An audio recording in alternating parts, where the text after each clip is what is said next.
গত কয়েকদিনের ঘটনা প্রবাহে আমরা যেটা দেখলাম, রাজনীতিতে খুব উত্থান পতন, ওলট পালট অনেক কিছু ঘটতেছে এখানে। আমরা যদি বিশেষভাবে এনসিপির কথা বলি, এনসিপিতে যারা আছেন তাদের মধ্যেও এক ধরনের হতাশা। আমার কাছে যেটা মনে হয়, হতাশা থেকে তারা কি জামাতে যোগ দিলেন কিনা এটা আমার মনে হয়। আবার এই হতাশা কাউকে এত বেশি পেয়ে বসেছে যে এনসিপি থেকে বের হয়ে যাচ্ছেন। সার্বিকভাবে কিন্তু যারা দলে আছেন তারাও হতাশ, যারা চলে যাচ্ছেন তারাও হতাশ। এই হতাশ তরুণ নেতৃত্বের উদ্দেশ্যে আপনার মেসেজ বা আপনার বার্তা কি হবে? আমাদের তারুণ্য শক্তিকে তো কিন্তু নানানভাবে ডিরেল করা হয়েছে অতীতে, কিন্তু তরুণরাই কিন্তু খুব গৌরবময় ভূমিকা রেখেছেন। এই তরুণরাই কিন্তু আপনার এই 47-এর ব্রিটিশ বিরোধী আন্দোলন কিন্তু 47-এর আগেও তরুণরাই করেছে। এখনও সেই হাবিলদার রজব আলীর কথা মনে পড়ে, যেটা ব্রিটিশ পুরা চট্টগ্রাম থেকে পালাই গেছিল ব্রিটিশরা এক হাবিলদার রজব আলীর হুঙ্কারে। তারপর দেশ যখন স্বাধীন হলো, 52-এর যে ভাষা আন্দোলন, তরুণরা রক্ত দিয়েছে কিন্তু, রফিক জব্বার এরা। 69-এর গণ আন্দোলন বলা হয়, 70-এর বলা হয় আন্দোলন, 71-এর স্বাধীনতা যুদ্ধ, 24শে জুলাই অভ্যুত্থান। আমরা এরশাদ বিরোধী আন্দোলন যখন আমরা করি, আমার বয়স তখন কলেজে পড়ি, ইন্টারমিডিয়েটে। তরুণদের গৌরবময় ভূমিকা আছে। বৈষম্যহীন একটা সমাজ চাচ্ছে, মানুষের মুক্তি চাচ্ছে, জি তারা জুলুম চাচ্ছে না।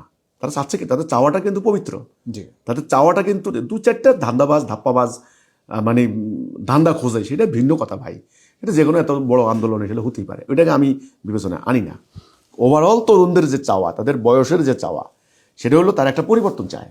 তারা অতীতের জীর্ণ শীর্ণ সমাজ ব্যবস্থা চায় না, তারা মানবাধিকার চায়, তারা স্বাধীনতা চায়, তারা বেকারত্ব দূর হোক চায়, তার ফ্যামিলির জন্য কিছু ভূমিকা রাখতে চায়, তারা বাক স্বাধীনতা চায়।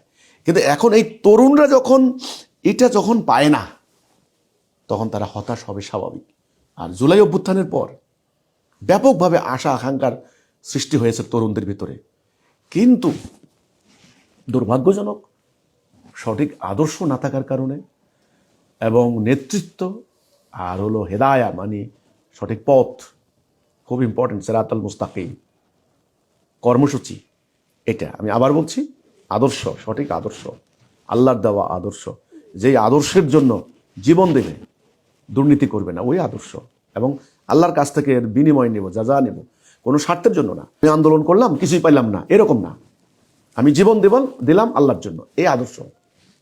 2, আদর্শকে ধারণ করার কর্মী বাহিনী। 3, একেবারে সঠিক কর্মসূচি এবং একটা সর্বজন গৃহীত এবং সমস্ত বিতর্কের ঊর্ধ্বে অবিতর্কিত একজন নেতৃত্ব, যে নেতৃত্বের কাছে সবাই সারেন্ডার করবে, মানে সমর্পণ করবে নিজেদেরকে। তাহলে আদর্শ, কর্মী বাহিনী, কর্মসূচি এবং নেতৃত্ব, এই জিনিসটা না থাকার কারণে আমি বলছি যে এদের মধ্যে হতাশার সৃষ্টি হয়েছে। তো আমি এদের উদ্দেশ্যে যেটা বলতে চাই, তারুণ্য শক্তিকে আমি অ্যাপ্রিসিয়েট করি, তোমাদের পরিবর্তনের আকাঙ্ক্ষাকে আমি সাধুবাদ জানাই। তোমরা যে নয়া বন্দোবস্তের কথা বলেছো, এটা আমারও দাবি। তোমরা যে ইনকেলাব মঞ্চ করেছো, ইনকেলাব জিন্দাবাদ, এই যে কথাটা, ইনকেলাব মানে বিপ্লব, রেভলিউশন, টোটাল চেঞ্জ, ওটা আমিও চাই। তোমরা যে আধিপত্যবাদ বিরোধী, ভারতীয় আধিপত্যবাদ হোক আর চীনা আধিপত্যবাদ বিরোধী মনোভাব, তোমাদের এই জায়গায় স্বাধীন চেতা একটা মনোভাব, এটা আমি আশা দেখি তরুণদের ভেতরে, এটা আমাকে আশা জাগায়। আমি নিজেও এদের বক্তব্য দেখে উদ্বুদ্ধ হই, উদ্দীপ্ত হই। না, আমার দেশের তরুণরা কিন্তু মরে যায়নি, তাদের ব্যাপারে কথা ছিল তারা বুঁদ হয়ে গেছে ডিভাইস আসক্তিতে, না, তারা রক্ত দিতে জানে। তাহলে আধিপত্যবাদ বিরোধী মনোভাব, নয়া বন্দোবস্ত কায়েম করার মনোভাব, ইনকিলাব সৃষ্টি করার মনোভাব, এটা বিরাট বিরাট দিগন্ত, বিরাট বিরাট পজিটিভ সাইন। আমি এই জন্য তরুণ নেতৃত্বকে বলবো, আপনারা হতাশ হবেন না। আল্লাহ সুবহানাহু ওয়া তাআলা আমাদেরকে আদর্শ দিয়েছেন। আমি সনির্বন্ধ অনুরোধ করব, আপনারা অধিকাংশই শিক্ষিত জন, 2-4 জন বাদে ধান্দাবাজ, এটা এই যে বাদ দেন, 2-4 জন, অধিকাংশই আপনারা আমাদের প্রস্তাবিত ব্যবস্থা, আল্লাহ প্রদত্ত তাওহীদের উপর ভিত্তি করা জীবন ব্যবস্থা, যেটা আমি বলেছি, এটা একটু অনুধাবন করেন, এটা স্টাডি করেন। আর যে কর্মসূচি আমরা দিয়েছি, আমাদের যে কর্মীরা দিন রাত পরিশ্রম করে এই সংগ্রাম চালিয়ে যাচ্ছেন, আপনাদের আশা আকাঙ্ক্ষা বাস্তবায়ন হবে ইনশাল্লাহ। এই চলমান বিদ্যমান ব্যবস্থাকে পরিবর্তন করতে হবে, টোটাল ফেলে দিতে হবে, এটা রাখা যাবে না। এই ধাপ্পাবাজের রাজনীতিক সিস্টেমে আপনারা ঢুকবেন না, তরুণরা ঢুকবেন না। এখানে যে ঢুকবে সে পচে যাবে। এই ব্যবস্থায় যে ঢুকবে তার গায়ে দুর্গন্ধ শুরু হয়ে যাবে, চরিত্র হারাবেন, নীতি নৈতিকতা থাকতে পারবেন না, এথিক্স রাখতে পারবেন না। নৈতিকতা হারিয়ে যাবে, মোরালিটি হারিয়ে যাবে, যেটা আমার কথাটা।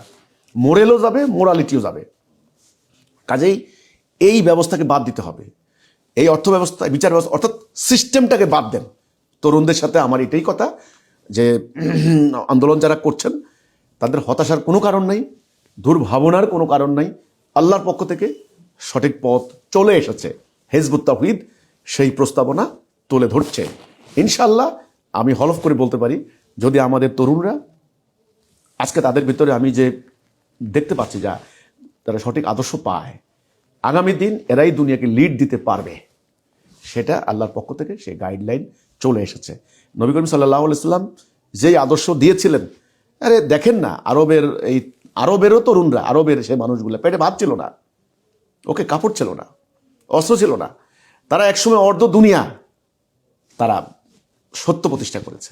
ঠিক আবারও এই সবুজ শ্যামল বাংলার মাটি থেকে উত্থিত হয়ে, এই নবজাগরণে জাগ্রত হয়ে এই তরুণরা আগামী দিন দুনিয়াকে লিড দেবে। ভারতীয় আধিপত্যবাদ তো দূরের কথা, কোনো আধিপত্যবাদ এরা বরদাস্ত করবে না। শর্ত একটা, আদর্শ। তাদের প্রতি আমার বার্তা, সেই আদর্শ আমরা দিতে চাই, হিজবুত তাওহীদ সেটা নিয়ে কাজ করছে।